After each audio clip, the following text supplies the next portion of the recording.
On September 13th, 1759, the American continent changed forever. The Battle of Quebec, or the Battle of the Plains of Abraham, marked the end of the French presence on the continent. There were still French descendants, and there still are today, I'm one of them, but the continent was now ruled by the British.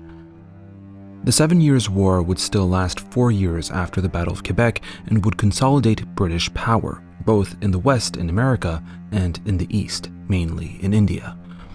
Great Britain had been building a colonial empire and was taking massive expansion. This painting reflects this project. Benjamin West made this painting in 1770, over a decade after the Battle of Quebec. He chose to depict the death of General Wolfe, which is also the title of this work. We are mid-battle. We see the French losing. The city of Quebec is engulfed in smoke. Only the top of the cathedral can be seen. You see boats in the St. Lawrence River and troops landing on the shore. But that's only the environment, the context in which takes place, what's really going on. General Wolfe is dying. General James Wolfe was a hero in Great Britain, mostly because he successfully defeated the French in Quebec, but also because he died in battle. He was martyred, erected as a hero, one who sacrificed his life for the glory and expansion of the British Empire. This painting was incredibly popular because of the incredibly popular General Wolfe, but it was also controversial. You see Wolfe dying, surrounded by men who weren't even there, by the way. This isn't entirely accurate, as you could imagine from how dramatic this scene is. But that wasn't the controversy. What was controversial about this painting is what everyone is wearing. Benjamin West was told to paint the characters of the scene wearing togas. That was the classical way of depicting history paintings. There was a perceived dignity in depicting, in large-scale history paintings at least, men in togas, whether it's to depict Bible stories or ancient mythology. The idea was to elevate the subjects and make them timeless. King George III didn't want to buy the painting because of the subject's clothes.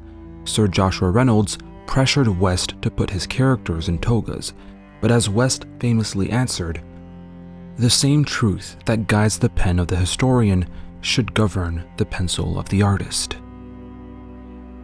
However, this is not, as we've said before, a historically accurate painting.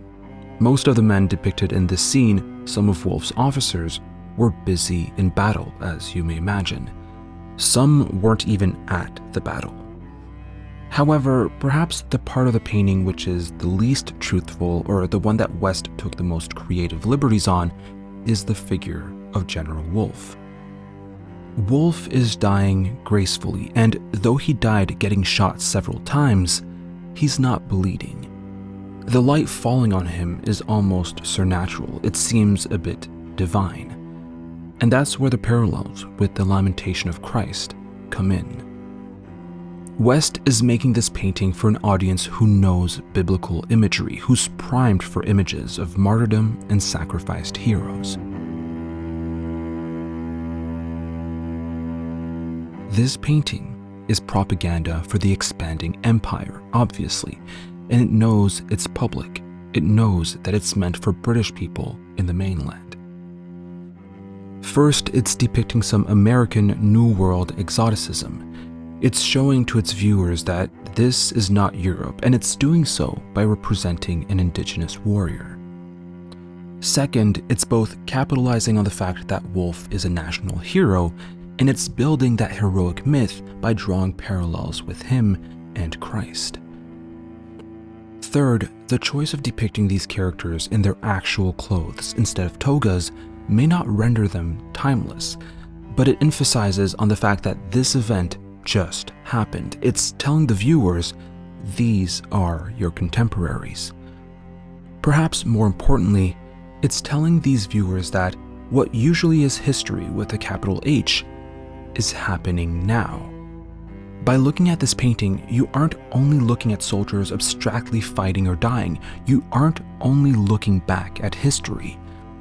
You're part of history, part of a historical moment. By supporting your nation, you're not only witnessing this historical domination, you're an active participant in it. Your pride, your identification with martyrs, is essential to your country's prosperity. This is what this painting did. It tied its viewers to a nation and its myths. It's textbook propaganda. Thank you so much for watching. Thank you Roman Brandel, X-Towns Bagel Spice, and all my other patrons for supporting the channel. If you also want to help out, leave a like, subscribe, and check out patreon.com/thecanvas. Thank you.